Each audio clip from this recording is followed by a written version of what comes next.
The Brooklyn Nets are one of the strangest teams in the entire NBA, and they are weird for a multitude of different reasons I'm getting to a little bit later in this video, but overall I just really have not seen a lot of people talking about them and how interesting the Nets can actually be, and how they are probably going to change the landscape of the NBA in a very, very big way soon. And not only that, but they're probably going to have a few different ways that they could do it, depending on which option they do decide to go with. So if you want to hear how I think the Nets are a very weird but very interesting team, watch the video all the way through. And if you like the point, like button and the subscribe button, the absolute word to me. And without further ado, without running on too much, let's get right into this video.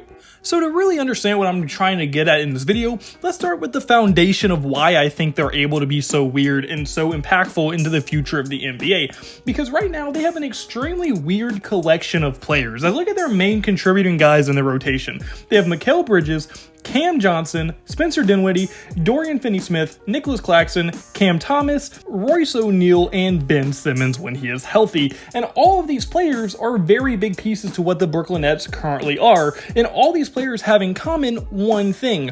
Besides maybe Ben Simmons, maybe, and that's a huge if, but mainly all these guys have one thing in common, and that is the fact that all of them are extremely high-level valuable role players who would be great on any contending level team, but none of them can be the guy on an NBA winning team, or even probably a top 2 guy on an NBA Finals winning team or contending level team that's legitimately one of the best teams in the NBA. But all of them will probably be in the rotation of any team in the entire NBA, and that has resulted in them being 16-22, because although their team is compiled of nothing but great high-level NBA players, they have no star to really project them forward or lift this ceiling. Now, this may sound like a bad thing, but in my opinion, it's not too bad, because they're already, with all of this stockpiled talent on this roster, although their record isn't great, their future is still extremely bright looking. As if you look at their future draft capital, from the 2 trades of Kyrie Irving and Kevin Durant to the Suns and Mavericks, they were able to net a total of 6 first-round picks between those 2 trades,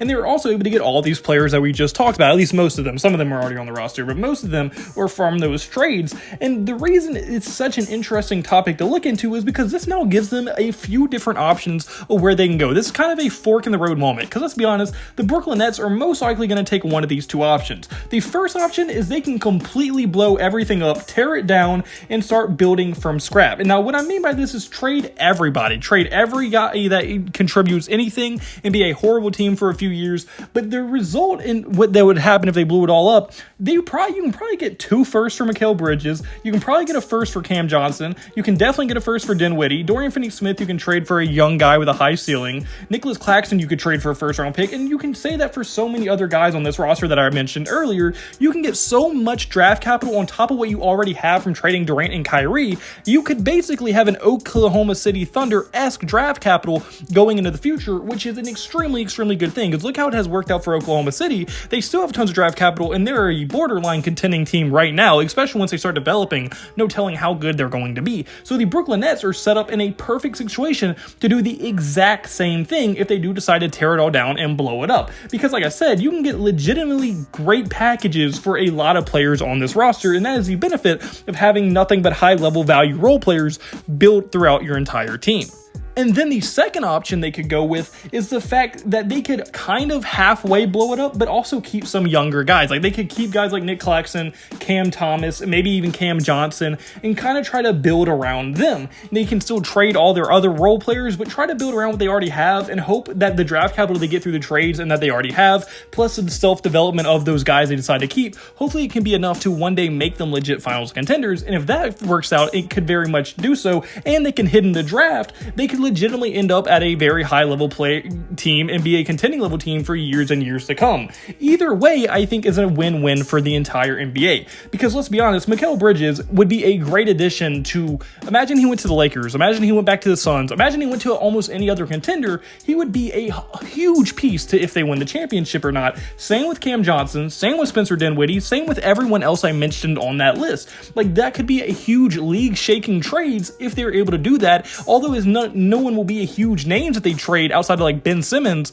all of which will make huge differences in whether who wins the NBA Finals and who doesn't, depending on where they are traded to. So I think that is a huge league-shaking things that are going to happen no matter what option they choose. Now, yes, you could say there's a third option where they just make no moves and try to stay impact, which I cannot see happening because they're never going to have success. Like, at best, they're an 8th, 7th, or 6th seed, and that's nowhere where you want to be. You're never going to win championship with this team. You're never going to win anything at a high level, and you're probably never going to be bad enough to get a number 1 overall pick with this team. So their ceiling is very, very low. But if you blow everything up or partially blow it up and you try to do what I said in one of these two options, you could be a contending level team in the future while making another one of the current contenders even stronger than they already are and making things even more interesting to see who's going to win the finals. And I just think overall, the Brooklyn Nets really have almost the league in their hands right now, and they can, depending on what option they choose, could shake the landscape of the NBA in a gigantic way. But unfortunately, guys, that's my first deal. So comment below. Do you agree with me? Do you think the Brooklyn Nets have a lot of power? What do you think they should do? What option do you think they should choose? Do you think I missed one? What are your thoughts in the comment section below? And if you like, point, hit the like button, subscribe button, that's the word to me. And I hope you have a blessed day, because I had a blessed day, so you need to have a blessed day. All glory to God. See you next video. Goodbye. Boo.